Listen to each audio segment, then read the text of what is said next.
If you're going to succeed in this business, then believe it or not, you're going to need to know how to run a business. There is so much more to this voiceover game than just being able to deliver in the booth. And my guest today recognized this and actually created an entire conference and brand to celebrate the fact.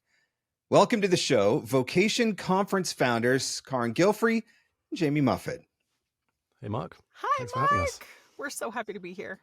So, Carin, I have to congratulate you on setting an Everyday VOpreneur podcast record.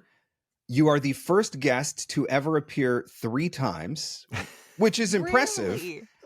But what makes this even more impressive is each of your appearances have been on different topics and in different professional capacities.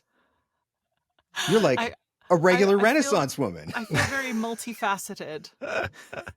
It's quite the accomplishment. And, you know, Jamie, I didn't want you to feel left out. You are the first British male voice actor named Jamie that I've ever had on the show. Wow. I'm so honored. We'll get a little trophy or something made up. And yeah, I appreciate that. Thanks for not leaving me out. So that's wonderful. Not all that long ago, a voice actor would get an agent. The agent would book you. They'd send you to the studio, you'd record, you'd go home, and you'd wait for a check. And I won't say that there wasn't an entrepreneurial side to the industry at that point, but I think it's safe to say that it probably wasn't as relevant as it is today. So talk about how this has shifted in each of your careers over time. How have you seen that change? It's funny because I come from the world of opera singing, and opera singing is very much... there are a lot of gatekeepers. You have to kind of go to the right school and coach with the right people and then get into the right young artist program and then get the right agent. And auditioning is a very small part of it. Once you start doing well in opera, people know you and they just kind of ask your agent to book you a lot of the time. There's some auditioning involved, but not as much as voiceover. One thing that I hated about that was that none of it was up to me. Yeah. And one thing that I love about voiceover is that it's all up to me. And the success that I see in my business is directly related to the amount of effort that I put into the business. If I spend all day watching Netflix, my phone's not going to be ringing off the hook and people are like, oh my God, I heard your Pfizer commercial. And let me just say, I would love to have you do my Citibank commercial. You're literally crushing hopes and dreams right now, by the way, for everybody who wants to be able to just sit home. Like, come on, the new season of Cobra Kai just came out, and you're telling me that if I binge watch that, it is not going to result in voiceover work? No. It is a constant hustle, but it's also such a joy. It's a joy to be in charge of your own career and your own future and to have no ceiling to your potential. Yep. When you do other jobs, there might be a ceiling. If you're a teacher, you can only get paid a certain amount. If you're a college professor, you can only get paid a certain amount. In business, there's less so. But in voiceover, there's no ceiling. You can just do as much as you want. The only ceiling is the amount of work that you can physically do every day. So I love it. What about you, Jamie? Yeah, I mean, I completely agree with everything you just said. I think for me, it has changed a bit in the last 15 years. I can't be as lazy now because so much of the job is, like you alluded to at the beginning there, Mark, it's on your shoulders. It isn't just a case of, your manager or your agent does it all for you.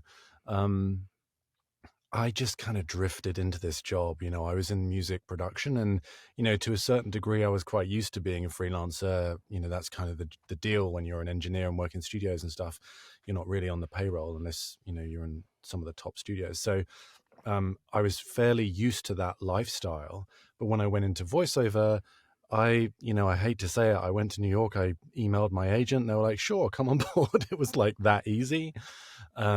Mainly because I was a niche voice, a British accent in America. It's, if they don't get that many applicants who are that kind of person every day. So I sort of fell into it that way.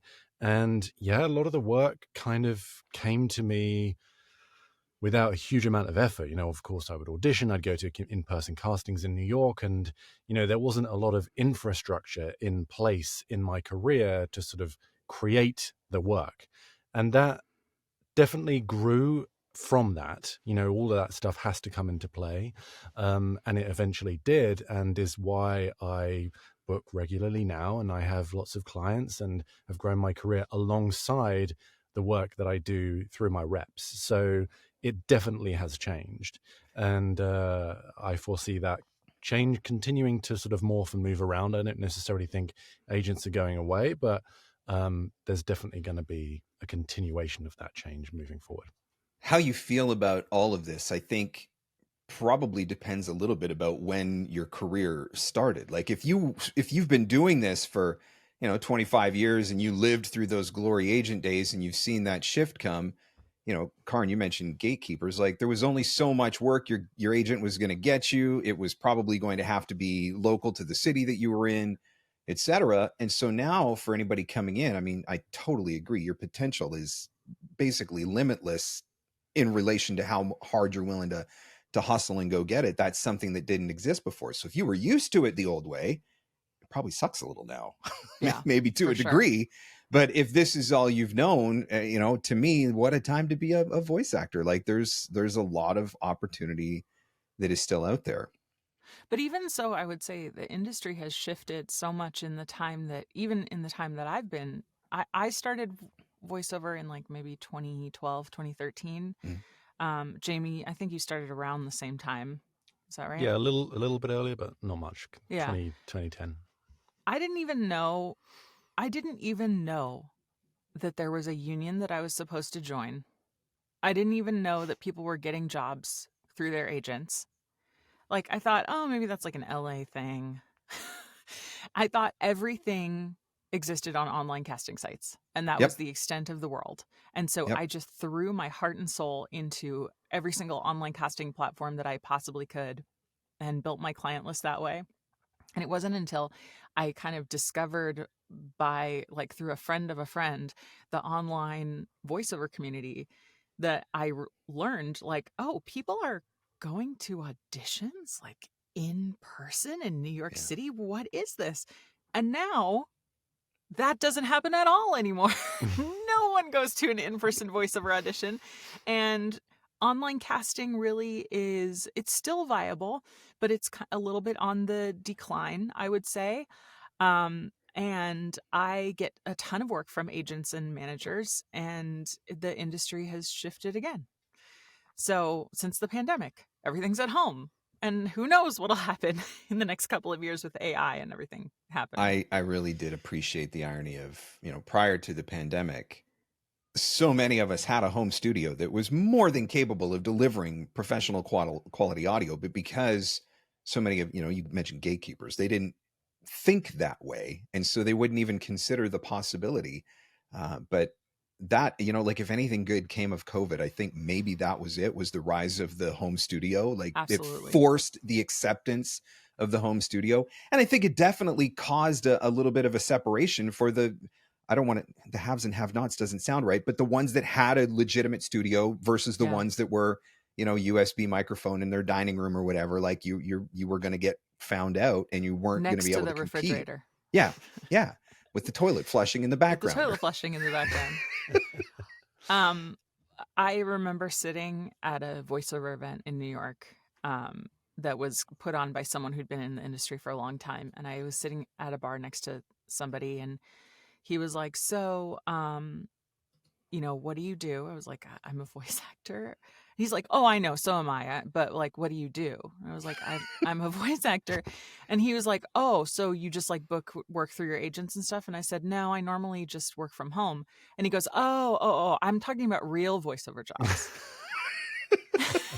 And I said, these are real voiceover jobs. He's like, right, but like national campaigns. And I was like, yeah, that's what I record from home. And he was like, but I mean, real voiceover jobs.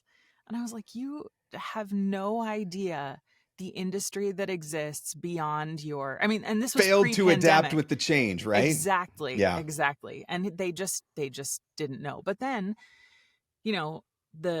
silver lining of all of that for me was that when the pandemic hit, there were all of these actors that were used to going into a studio that then couldn't go into the studio because no one could go during lockdown.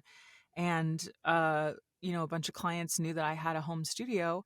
And so I booked so much work that I had enough to put a down payment on a house, which then, we moved to Southern California in that time. And that's where I'm living now. I don't anticipate that will ever happen again, but it was great at that time. Yes. What is it? Luck is when preparation meets opportunity. Yep. That's it. So you mentioned gatekeepers in opera. And so now you forced me to ask the question, is there or is there not a VO Illuminati? And what are your thoughts on this subject? Mark, I can't believe you would ask me that in public. I'm not supposed to say it out loud. That we're not supposed to talk about that. Crap, they're coming for me now. Dang it. You said we can cut things out in post? That's right. We'll edit this whole piece out. I have been genuinely surprised.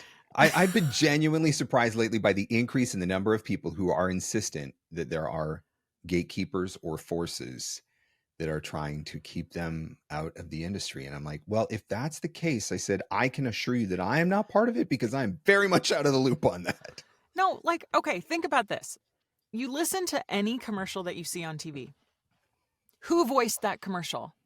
Do you know? No. Who knows? How would you even go about finding out that information? How would you go about finding out who did that Aveeno lotion commercial? Who's the production company that did it? Who's the voice actor that did it? Who's the person that cast it? The answer is none of us have that information at our fingertips. So it is impossible to have gatekeepers because no one knows who we are. It's not like, I don't know. I mean, there are casting directors that once you start to audition for them, they know who you are and they get opportunities and they let you in. But there are opportunities to meet those people for everyone. There's no if you pay $1,000, you can meet this casting director, or we don't like you, so we're not going to let you meet a casting director or an agent or something. Just be a good person. And sounds very spoken, like somebody who's a part of the VO Illuminati, doesn't it, Jamie? You'll know if someone is part of the VO Illuminati if they have a microphone in their logo. Is that what it is? I'm going to be watching for secret handshakes at all of the conferences and seeing what's going on. Although Jamie and I did start a cult accidentally. Oh, do you want to? Do you have to be a part of the Illuminati to be a part of the cult, or how does that work? Well, we had some breakout rooms at VOcation last year. Well, no, not last year. It was the year before. 3 years ago. Yeah. It was the first one. Yeah, and I was labeling them and giving them different subject titles and things, like a karaoke room, and talking about the business room and a cocktail room. And I just kind of ran out of ideas when I got to the fifth one and just called it Room 5. And so everyone, when they saw the room allocations, they were like, oh, what's happening in Room 5? And so everyone went into Room 5 and it became like the party room, on Zoom. So people everyone that was in there that night until 3 a.m. Yeah. So that's where this all started. Yeah, that's where you guys were behind it. Yeah. Oh my gosh, it all makes sense. Jamie and I were now. not even there. People were we didn't go. Zoom, yeah. On Zoom until 3 a.m. talking about Sennheisers, I assume. And there's merch, right? There's Room 5 merch out there. Jeez. I'm waiting for the Netflix documentary. I escaped Room 5. You'll know whether or not there's an Illuminati based on whether that audition for the documentary goes public or not. Yeah, there we go. That's it. That's how we'll decide. So we're talking, I wanted to talk with you guys about the business and entrepreneurial side of this, because I think you've got some good perspectives to share on it. So Jamie, go first on this. What has been the hardest part of the business side for you to embrace? Is there one particular aspect that you just think gosh, if I never had to do that again, I would be so happy, but you still do it because it's necessary? I'll be honest, it's really easy for me to think that up. It's the marketing side. I hate it. And I know you're brilliant at it. And, I'm talking to the master here. I hate it. I don't like selling myself. I Yep. don't like reaching out to people and interrupting them. Well, it's not interrupting them, but in my mind it is. Yes. And I struggle with that constantly. And I go through fits and starts of doing a burst of it and then getting all cringy and then stepping away and then coming back into it again. And then it's not consistent and it's not strategic and it's not tracked in a way that I should be doing it, because I have such an aversion to it. So the way I've gotten around that is I've invested money in my website and I've, worked on the pay to plays, and I obviously have representation and get work that way. Hopefully that being people coming to me rather than me reaching out to them. But I know I'm leaving a lot of money and work on the table by not embracing that side. So that's definitely an area that I know will always be something I can lean more into and have sort of struggle with, to be perfectly honest with you. But yeah, that's the sort of big one for me. The admin side from the business perspective is all fine. Like I can sit there and do that and just put some music on and, do the taxes and, keep track of my jobs and expenses and things. And that's fine. But yeah, the marketing, that's the big one. That's where the entrepreneurial side of this comes in, though, because you recognize that you have a weakness in your business that you don't enjoy, but you found solutions for it. You found workarounds for it. And that's the part of the entrepreneurial mindset, right? Okay, I'm going to double down on my website, work on my SEO, create audition opportunities in other areas to balance that out. So what about you, Carin? The money part.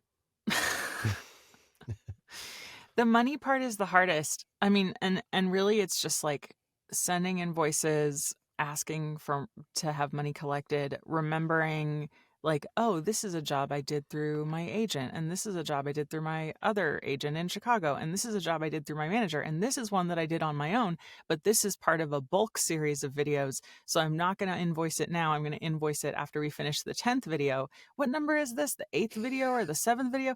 And it's like getting all of that stuff together, right, and invoicing for it, and then making sure that I have money set aside for taxes, that I have money set aside for retirement and for the kids' college and all of that stuff. That is the hardest part for me. And so I hired an accounting firm to handle some of it, but I still have to do my own invoicing right now. And I don't know, maybe I need to get someone else to do that.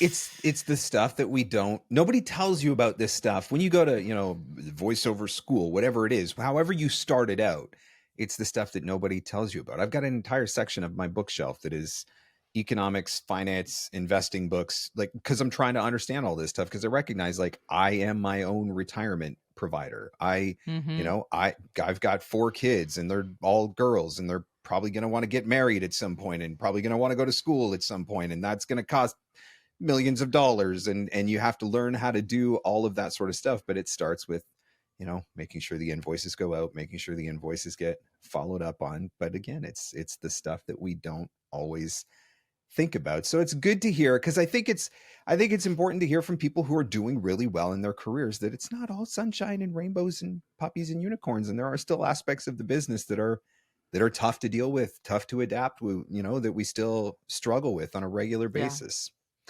And that's why we started Vocation, honestly, is because like I went to school for opera singing. Jamie, what was your major in school? I didn't go to university. Jamie didn't even go to college. I barely graduated from high school. Mark barely graduated from high school. Weren't you a fireman?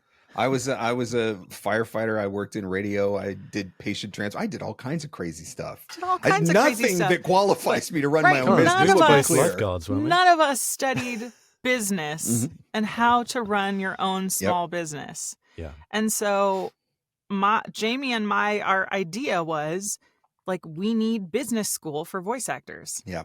We need for people to come to a place where they can learn a bunch of the basics about the business and a bunch of the basics about specific genres of voiceover to get into, and just like a business conference over a weekend where you can come and you can learn how to like actually do this stuff, because the acting part of it is great.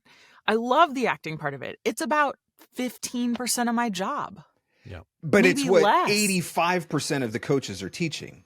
Yes, exactly. And so I think sometimes we think that maybe that's what throws it off balance, is because that's what everybody is teaching. That's what the central focus of so many of these conferences is about, that we devote all of our time, our attention, our training dollars, etc., in that area. And then we forget about. But if you don't know how to do this stuff, none of that other stuff is going to matter. It's so true. And I mean, I wanted to do this conference because I'm bad at that stuff. Yeah. Not because I'm good at it, because I'm not good at it, because I wanted to hear from people who are experts, who I admire and respect, who will come and teach me how to do this stuff, because I know how to sing opera. Well, I think we recognize that, as we've talked about today, there are multiple ways to approach this industry, many, many ways to approach this industry. So, there aren't necessarily defined ways to approach how you market yourself or how you manage your money or whatever it is. So hearing lots of different perspectives is important to figure out what's going to work for you, given your personality, your life requirements, your responsibilities. You talked about you've got 4 kids, that changes things, so Yep. Just hearing lots of perspectives and hearing examples of successful people who've done it a whole bunch of different ways is pretty valuable.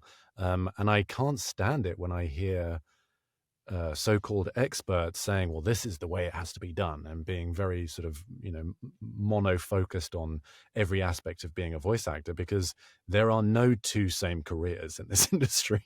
Yeah. Everyone does it, quite differently. That leads perfectly into my next question, because I know, Jamie, you and I share something in common. I learned something from Tony Robbins years ago, and it's a principle that I have repeated from my platform ever since, which was the concept of be careful who your teachers are. And these days, literally, if you can figure out how to use social media with minimal effort, you can position yourself as an expert on just about any subject. And if you're good enough at it, you will convince people to give you money. And it is honestly, I mean, I'm sure it's the same in other industries, but in voiceover, it seems to be particularly bad. It is so stinking hard to figure out who you can trust. So I know you have thoughts on this subject. Big time.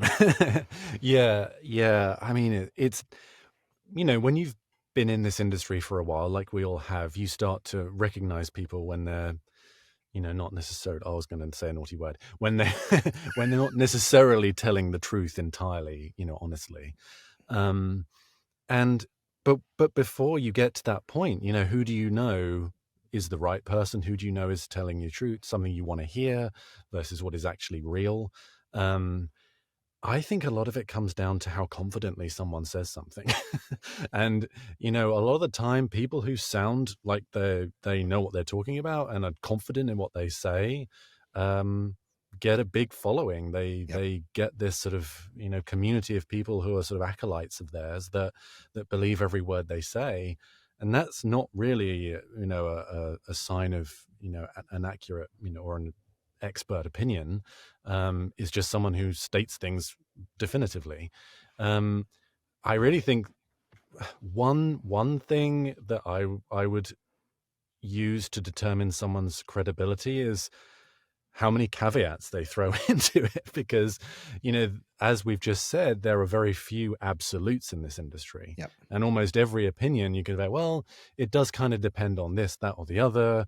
And, what your goals are, what your skills are, what your interests are, what your life position is, there's so many caveats. So the antithesis of that is making these bold, simplified statements that sound appealing, like earn money in your PJs, and in 6 weeks you could be earning this amount of money. They're very bold, simple, straightforward, easily marketable statements. Yep. But it's crap. It's not real. That doesn't work. It doesn't work like that. So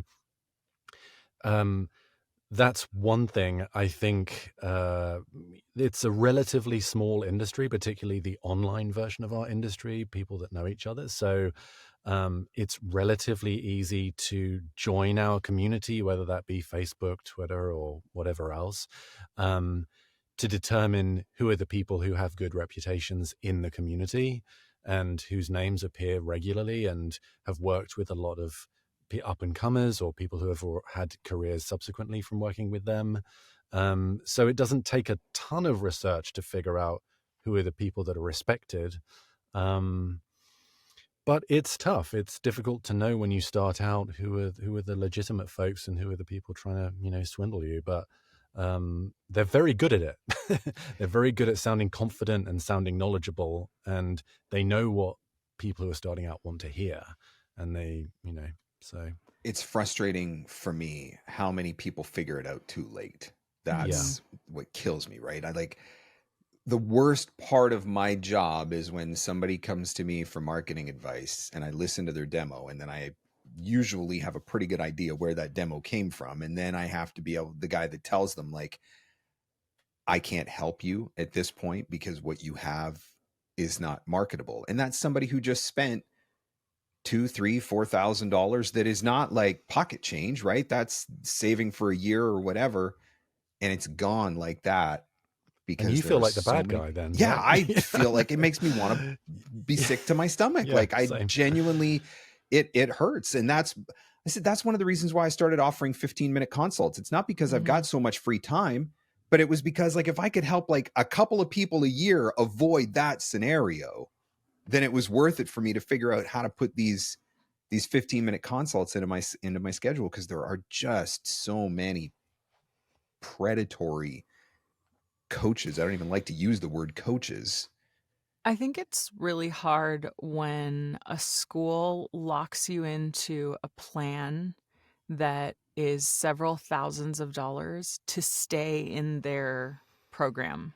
Yeah. It's really hard. And there are reputable schools that do this as well. But it just means that, like, if anyone is telling you, you can only study with me, you should only do my program, that is a really big red flag. Yeah. The voiceover industry is made up of so many different kinds of people and so many different coaches and so many different industries.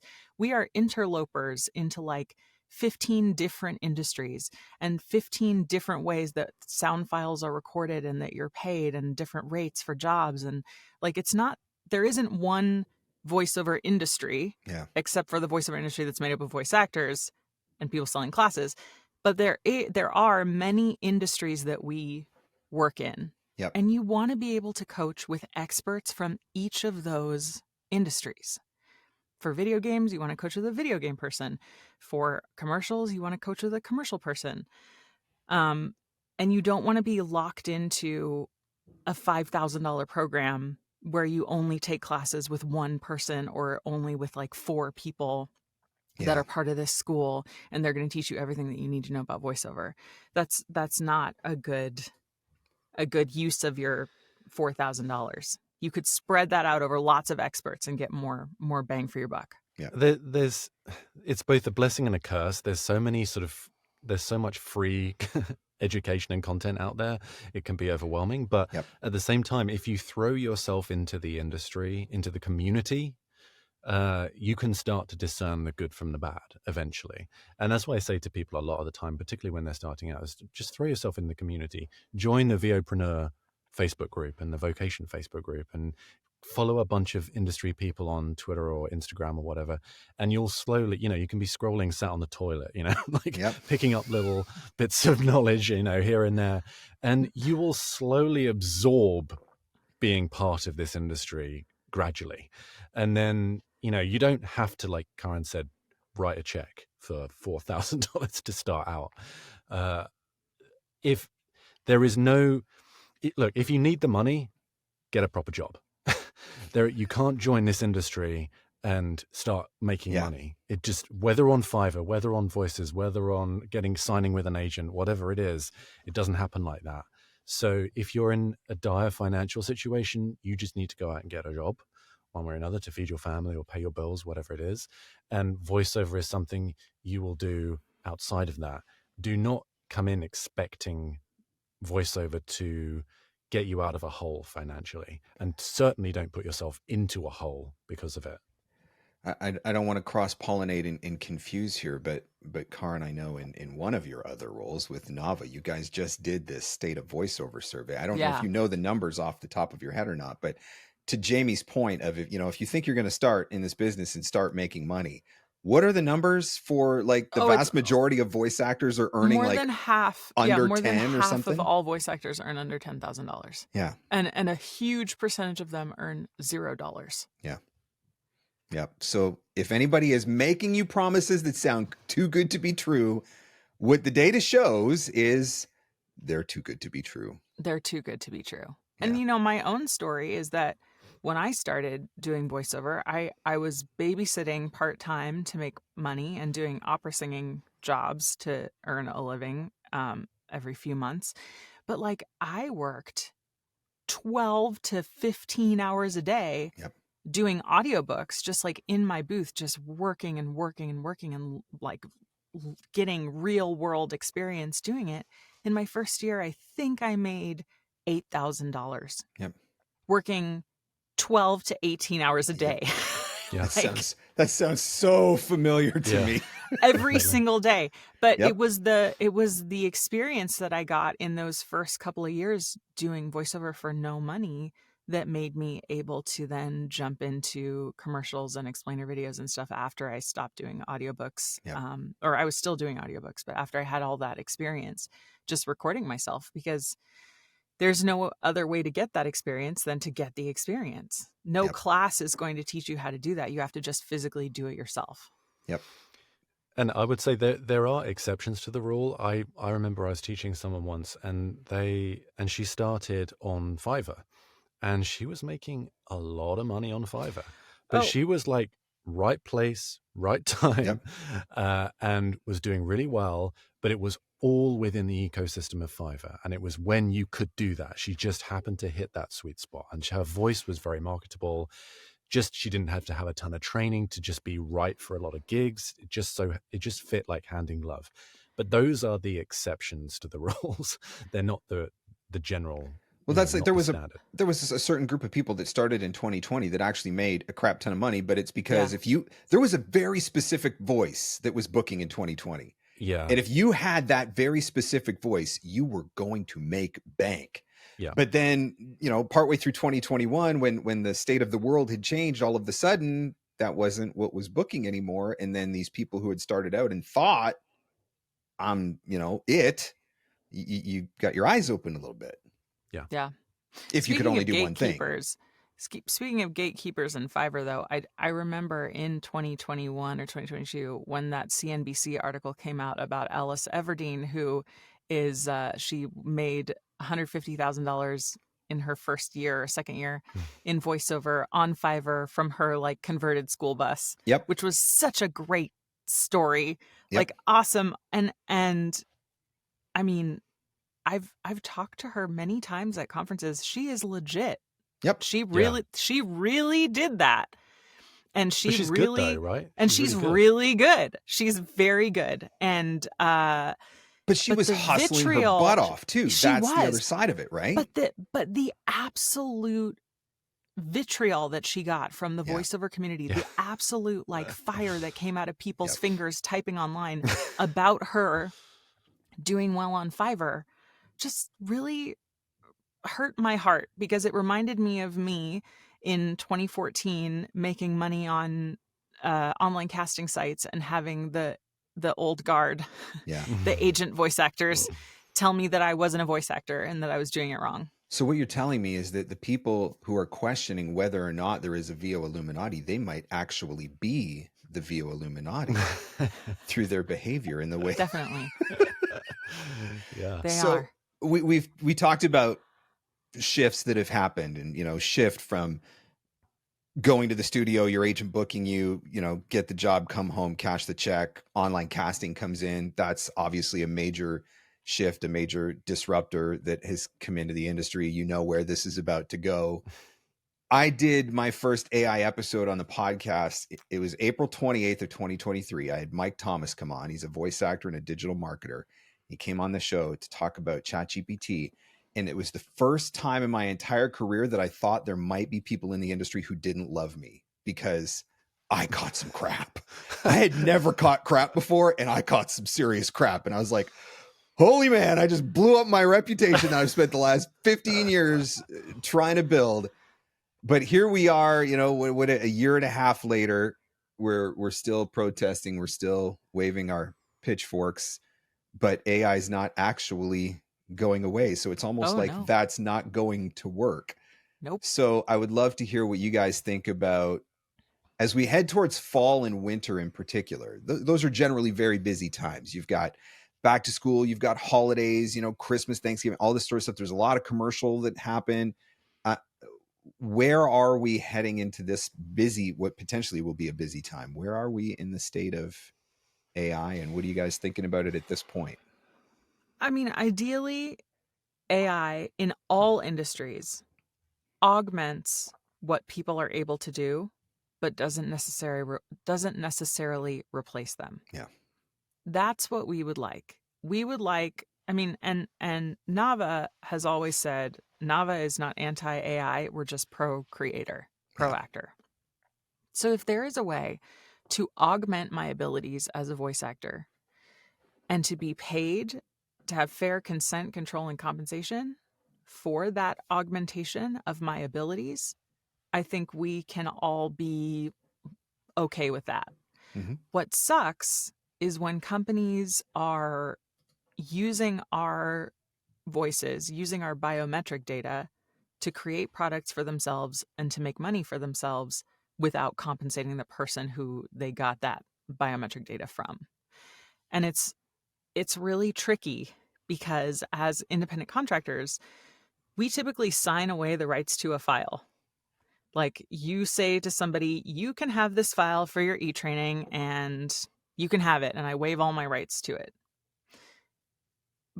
But there's a difference between giving them the rights to your performance and giving them the rights to your voice print. Yep. That difference is not explicitly made clear in law yet. Hopefully that will come soon.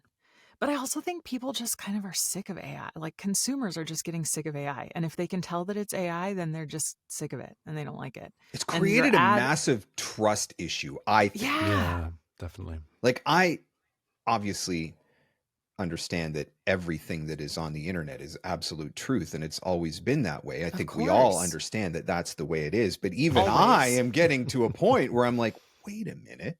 Maybe everything I hear and see in every video on the internet is not actually absolute truth. Like we are literally getting to that point where we're starting to question stuff. Some of the Biden videos that have been, some of the Biden deepfake stuff that's been making its way around the internet in the last couple of weeks, like it's scary how good that is. Yeah. It's scary how good that is.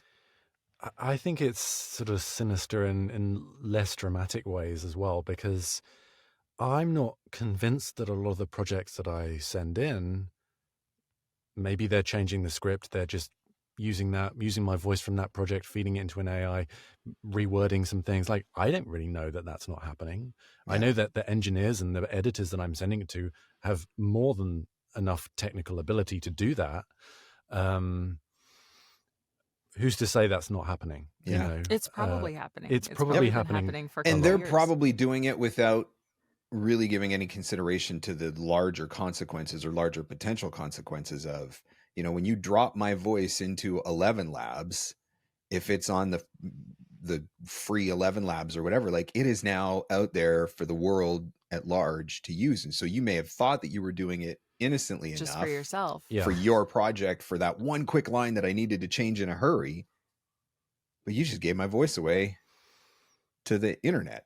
And basically. I don't necessarily think they're like rubbing their hands together thinking, we saved a few bucks here. That's what I'm saying. Yeah, I don't think they realize it, but that's I guess is part of the education element that has to come into this too, is that you have to realize that depending on what you're using, you're not just using it for you potentially. Yeah. And it goes up the food chain as well. Like, the engineers are going to be out of a job. The video producers are going to be out of a job. The camera people are going to be out. The sound people. Like, everyone in production theoretically is affected. And this is just media, like visual or audio media. All industries are having to wrestle with this right now. But I think you said it. I think people's tolerance of AI, as soon as they get a whiff of it, they're like, not interested. Yeah. I see that on, and we've probably all seen that online. Someone on Facebook posts a picture that's clearly AI, and they don't. You can always tag tell it. by the hands. Yeah. Look at the hands. They've always Right. got 6 fingers, or their arm is contorted in some bizarre way. But people in the comments immediately like, "Oh, this is AI. I'm not into. I don't like it. How can you post this?" You know. Yeah. So, Have you seen you can buy like extra fingers to have, Oh, yeah. so that if you're doing Yes. something bad and someone takes a picture of it, you can be like, oh, it's not even real. See, I have an extra finger. So This is the world. This is the world that we live in now, and that is a scary place to be. You can It's buy funny an though extra that finger. I think this whole AI thing, because like you just said, Jamie, it affects all the way up the food chain. I think that's one of the areas where I'm talking to some clients who are pushing back against it, because they recognize that if they accept it at my level and then somebody accepts it at their level, and Yeah. right, like all of a sudden we all end up out of a job. I think there's that going on. But the other thing that I thought was interesting, I had a conversation with an instructional designer who was like, well, it's good enough. And I'm like, you're telling me that Fortune 500 companies who are creating training for their employees to run their multi-billion-dollar companies are willing to train their employees with stuff that's good enough? Like, that feels like a liability issue to me. If your whole staff is completely tuned out while they're listening to this course, or supposed to be listening to this course, because it sounds like crap, you're creating a retention issue, which you're now creating a liability issue, which then becomes a potential loss. Like, it's the whole thing is so interesting to me right now to watch how it unfolds. And I kind of hope the pendulum swung really far because it's so new and it's shiny and whatever. And I'm hoping maybe the pendulum swings back and we find a little bit more towards what you were talking about earlier, Carin, which is like, how do we use this as a supplemental tool? Not a replacement, but a supplemental tool. I think we're going to get to a point like the point that exists in music, where it used to be everything was live instruments, right? And then Yep. you had, synthetic instruments come into play. And now it's a mixture of both. Yeah. You'll have an awesome track that has, a synth beat, but a real singer. And you might have a singer's voice that's auto-tuned for effect. Yep. Like they take one note and they do crazy stuff with it. And you can totally hear that it's like that. You might have, like back in the 90s, all of the 90s like cartoons and movies, like a lot of them were orchestrated by all synthetic instruments, and they just sound awful. They sound terrible. And now that's like just not a thing anymore. You might use one or two, but you would opt for a smaller instrumental ensemble that just sounds better than a bunch of synth instruments. So I think we will get to a point where it's a mixture, where you'll play a video game where you have a lot of real actors, but you might have some AI characters in there as well.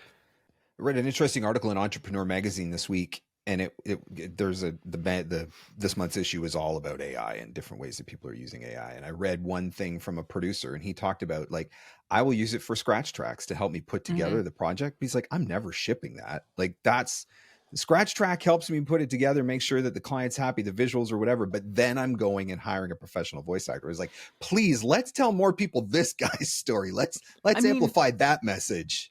Especially for commercials, though, because you have no idea where else that voice is that you're using. So you might be totally in love with this, like, bank commercial that you have that has a synthetic voice on it and all the creatives love it. And then you put it out there and it turns out that's the same voice they're using for the Wells Fargo phone system. Yeah.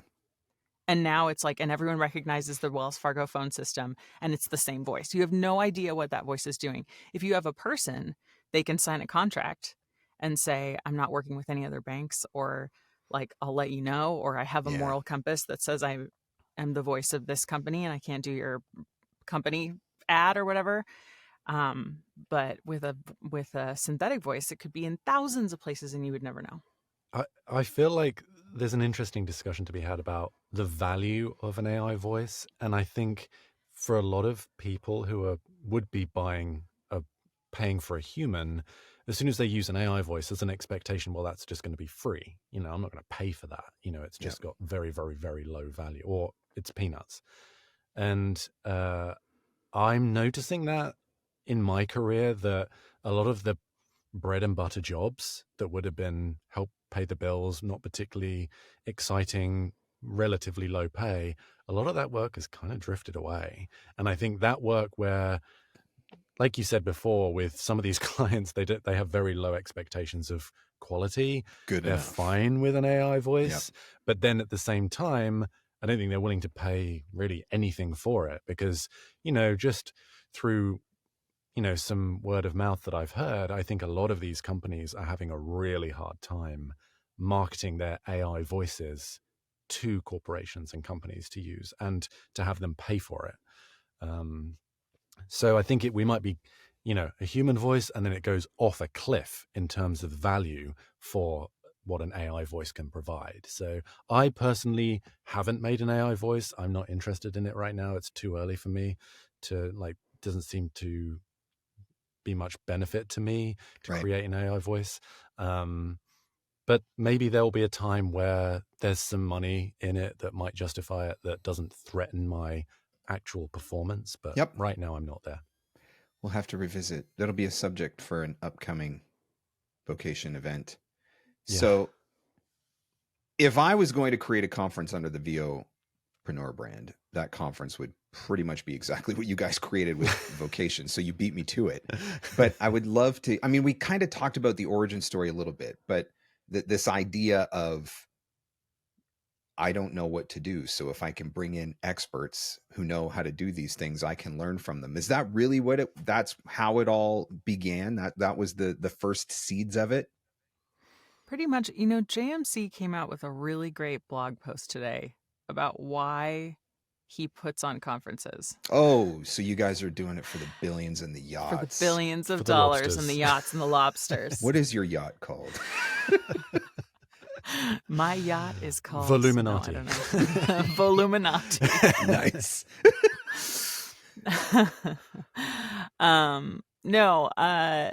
Yeah, there isn't a ton of money in conferences. I can make way more in voiceover. Yeah. With less stress. With less stress. Whole lot less, yeah.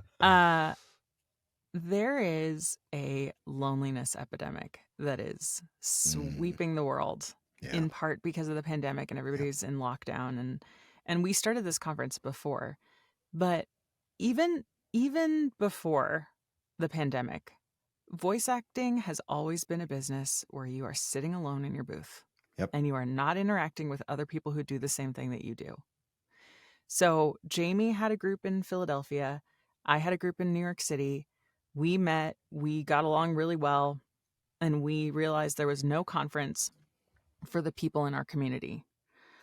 They would have to fly to VO Atlanta or fly somewhere. There was not an affordable option for them to go somewhere locally and partake in a conference. And New York City is one of the major markets for voiceover.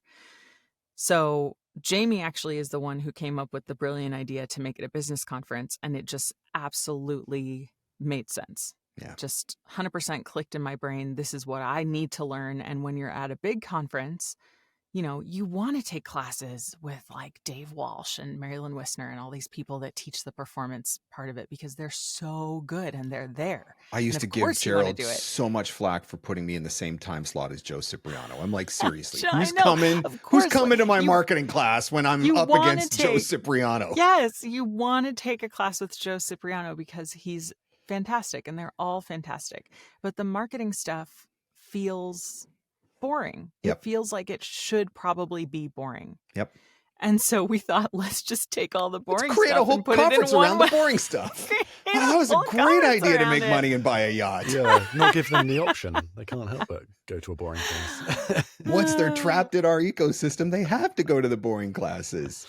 Yeah. No, but it's been so wonderful to be with colleagues and to feel like you can actually talk about the way that your business runs. Yeah. That talking about how much you got paid for something isn't bragging. Yeah. It's just part of learning how to be a better business person. Yeah. Talking about how you decided to be union or non-union or FICOR is not, people are going to get out the pitchforks and go after you. Because it's all just part of you being transparent about how you run your business so that we can all learn from each other, and someone might learn something from me and I learn something from them, and it's all part of that community experience. And then we're not so lonely. It makes me really happy to see it work, because I spent literally like probably 3 years trying to convince Gerald to let me come to VO Atlanta. And he would always make the same point every year, which was these classes, these marketing classes you want to teach, I recognize that they're probably some of the most important classes that we would have at the conference, but it's so hard to convince people to attend them. And so how much do I invest in building out this marketing track if I can't get people to attend or whatever? And so I just kept working on building my platform in hopes that I would be able to bring some value. And I knew it because by that point I understood the importance of learning how to run a business and treating it like a business. And so the idea, though, of having an entire event that is dedicated to it, like the first time I heard about it, I was like, I really hope this works. But knowing what I know about how people feel about this stuff, I don't know if it's going to work. But clearly you have made it work and spun off into multiple events and all sorts of stuff, which is fantastic. So give us a kind of a quick rundown of what's in store for the 2024 installment of VOcation. Well, VOcation is our virtual conference, so we should probably make that delineation. We have in-person events and we have virtual events. And VOcation is something that was born out of the pandemic. Our 2020 event was going to be an in-person event. Of course, situations forced our hand to make that a virtual event. And so we were scratching our heads and trying to figure out, how we're going to make this thing feel like a conference, but doing it on Zoom. And so we came up with a whole bunch of elements that felt kind of in-person-y. So aside from the classes and panels, we got like a separate Zoom room that is just like a sort of hangout area. So it's a bit like a lobby at a conference. So people, room 5, yeah. And so people can just go in there, they have their lunch, they have a chat, they talk about some of the guests, some of the speakers go in there and, take their class, outside of the actual class period that they were in. And, we have a sort of we have a Facebook group dedicated for it, so there's a lot of interaction there. Off video, we send out swag bags in the mail, so people have a physical bag full of stuff that we sort of compile. So that feels kind of real. So we've got all of that stuff coming back, and of course we've got some amazing speakers and panelists lined up. We're talking about all different kinds of stuff, marketing and the business side. Everything's flying out of my brain right now, of course. I don't know if you've heard, but we have the most amazing keynote speaker. Of course. Who is just as long as we get it in before the election and any potential threat to free trade between our countries. Because there could come a point where they're just like, no, he's not allowed in anymore. You're not going to dramatically leave and someone else is going to come in. We don't let them access Zoom from their country to our country anymore. Yeah. Oh, man. No, but Marc, we're so excited that you are going to be our keynote speaker this year. I just want to thank you guys for probably the greatest level of stress and anxiety that I've ever felt in my life in preparing for a conference. You just had a baby. I've literally had I've already had probably 2 or 3 weeks worth of sleepless nights while I've been trying to come up with a keynote. Like, I'm like, that's a lot of pressure. I was like, ChatGPT, can you take Steve Jobs' keynote from what and turn this into voiceover? If you just deliver Steve Jobs' keynote, we probably wouldn't be able to tell. Well, also, this has been building for a while, right, too? We've been trying to make this happen for a few years now, and it's finally... 2020. I was a victim of 2020, right? That was the year that I was gonna keynote. And so I really am excited to be a part of that. I'm not 100% convinced that I'm keynote material at this point, but that's why I feel like the bar is high for me now. Like, I got to come in and prove that I am, but I am just... It's a conference that speaks to my heart because that's my brand, right? I am all about embracing the business and entrepreneurial side of it. And so to see something that amplifies it in such a way, because I recognize that, man, that's really where the money is. Like, that is really where the money is going to come from. And that is not to say that if you take gaming classes with Dave Fenoy or documentary classes with Tom Pinto or promo classes with Joe Cipriano or whatever, like, yes, those are all the things that you need to be doing to get yourself set up. But underneath of that, if you don't understand how to run a business, if you don't understand how to take advantage of social media, if you don't know how to do marketing emails or cold calls or in-person networking or whatever, then you're really putting a potential limit on what you can do, which goes back to what you said earlier, Carin, right? Like this is how you unlock your full potential, is when you start to think and operate like a business owner. And community, right, too. Yeah. I mean, Carin, I think you were sort of getting towards that earlier when you were talking about the sort of loneliness epidemic. You know, community is a big part of our industry, keeping us sane, but also growing our careers and learning things from our peers. And we recommend each other for work. So growing your community is a valuable part of doing the job, in addition to the sort of practical day-to-day stuff. So, you know, if you have a hard time getting to in-person conferences, VOcation is kind of a relatively low bar conference to attend, you know, so yeah. Low bar to get in, but a high bar of content and experience. Yeah. Yeah, there we go. So I will And put all refund. the information in the show notes, but where do we go? Dates, website, all that sort of stuff. Give us the essential information that we need. Well, it's vocationconference.com is the link. It's very easy to find, and we have ticket links on the homepage and all around the website. And it's September 20th to 22nd this year. So if you'd like to come. And Carin, when do we need to get people the swag bags? What date? If you buy your tickets before September 1st, I can promise you that you will have a swag bag in the mail before the conference. If you buy a ticket after September 1st, I cannot guarantee that your swag bag will get there before the conference. But the swag bags they're not essential to the conference, but the conference is more fun when you have some of the items in the swag bag, because we do like interactive stuff with them. So that's all I'll say. All right. You have your orders. Get to the website, get your ticket. Some crazy Canadian is going to try to deliver a keynote. It's going to be amazing. It's going to be amazing. It might be worth it just to come and see how that goes. I mean, it could be completely brilliant, or it could be a complete crash and burn, and you could say, I was there live. All right. Well, Carin, Jamie, thank you so much. I really appreciate you guys coming on the show, sharing some of your insights, talking about a subject that is near and dear to me in the business and marketing side, and offering some of your entrepreneurial insights. And it's great to hear from people who are out there doing it every day and doing it well, that, man, it's not easy. We still got to figure some of these things out. Some of these business things. Look, I may be the marketing guy. That doesn't mean that I wake up like springing out of bed every day, excited to do marketing. I just know that I have to do it. And so you learn how to do it well, but this is part of the game, and eVocation can certainly help with that. So we'll see you in September. Yeah. Thanks, Mark. Thank you.